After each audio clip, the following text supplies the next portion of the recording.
నూలు నూలులో శతాబ్దాల గౌరవం, పట్టు పరంపరకు ప్రతీక, సంప్రదాయానికి శాశ్వత చిరునామా సఖీ.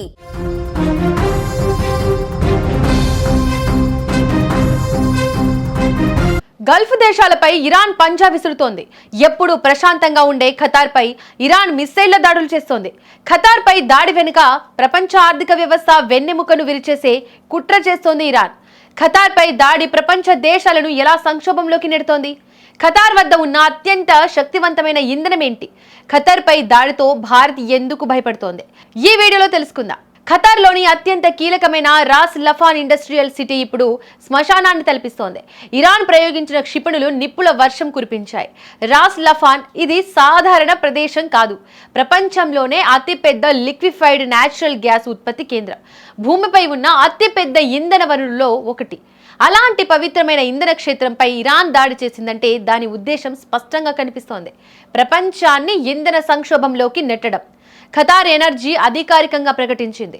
దాడుల వల్ల రాస్ లఫాన్లో ఊహించని స్థాయిలో తీవ్రమైన నష్టం వాటిల్లిందని, ఆ ప్లాంట్ల నుంచి వస్తున్న మంటలు కిలోమీటర్ల మేర కనిపిస్తున్నాయి. గ్యాస్ పైప్ లైన్లు పేలిపోతుంటే ఆ శబ్దాలు గుండెలు ఆగింత పనిచేస్తున్నాయంటూ ఆవేదన వ్యక్తం చేస్తోంది ఖతార్. అయితే ఇదంతా చూసి అదెక్కడో గల్ఫ్ దేశాల్లో కదా మనకేంటి అని అనుకుంటే పొరపాటే.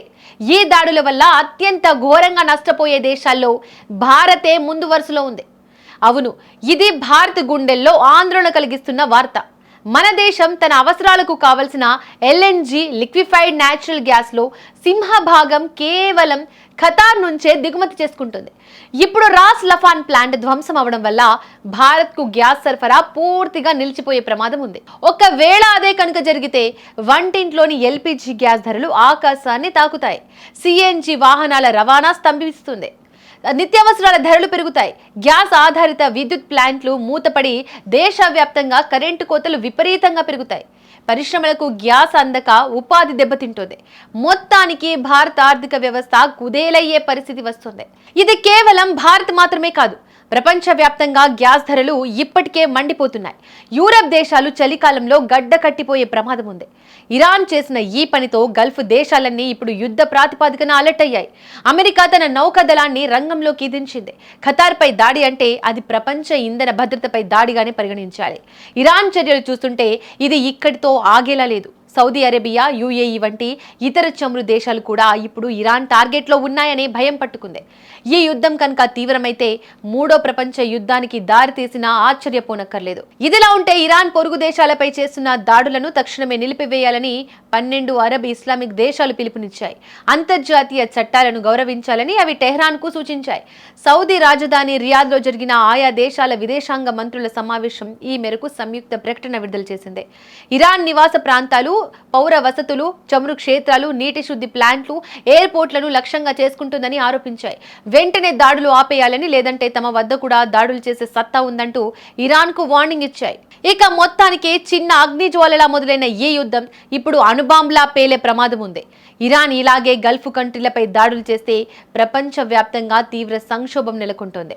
పెట్రోల్, డీజిల్, గ్యాస్ కొరత ఏర్పడి ప్రపంచ దేశాలు ఆర్థిక సంక్షోభంలో కొట్టుమిట్లాడతాయి. The targeting of Riyadh while a number of diplomats are meeting, I cannot see as coincidental.